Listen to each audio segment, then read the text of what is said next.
welcome back. This is LAGBAJA'S Corner. Thank you for subscribing, and if you have not subscribed, please do not forget to subscribe. On to the next one. Osinachi's husband celebrated her death, and that was why I called the police, Osinachi's neighbor. Now the news in detail. It is no longer news that Osinachi endured a long-term abusive marriage, and this can be quite exhausting because of the huge emotional cost and constant fear of physical assault. Since the news broke of the unfortunate death of the celebrity gospel music star, Mrs. Osinachi nwachukwu, from battery assault and, continual beating from her husband, the horrors she endured in her marriage of roughly 10 years to the wicked and heartless Peter Nwachukwu from Ukpo community in Anambra State came to light. So many people also believe that her death was due to excessive beating and other inhuman treatments by her husband, a member of Dunamis International Gospel Center, which is headquartered in Abuja. Osinachi led worship ministrations across national and international platforms. However, the ugly story of her toxic marriage has challenged both the culture of silence in the most abusive marriages and the doctrine of divorce in church circles. Osinachi's husband has been arrested and is currently in the custody of the police over allegations of culpable homicide relating to her death. Many people who knew the couple closely, both as worshippers in Dunamis and as a private family, shared some of their experiences with the Nwachukwu.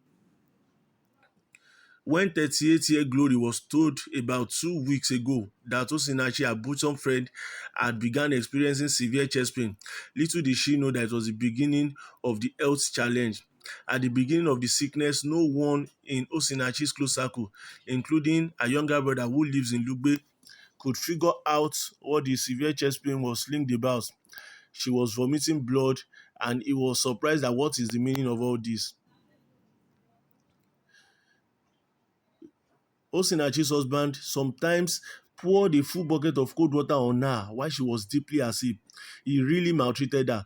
Osinachi said her husband treating her that she would die and he would marry another wife. He called her an imbecile. He even told Osinachi's twin sister that he was going to separate them. He called Osinachi a pig, a dirty, smelling, and public woman, and he did this publicly.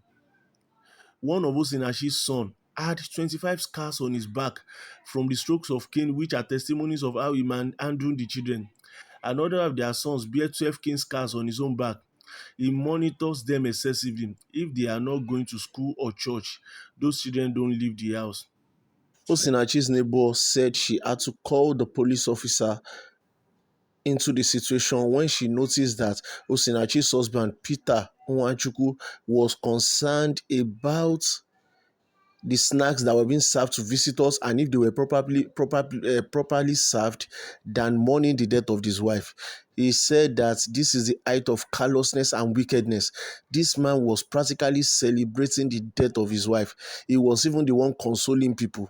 What a very heartless man. All right, my people, this is one of the things the church needs to address. This Osinachi's death should serve as the entry point for addressing these issues. Why are Christian women mandated to stay in abusive marriages? Why are they encouraged to stay in marriages where they are being beaten, where they are being abused, where they are being killed? And when they try to leave, the church comes with this issue of divorce is not an option.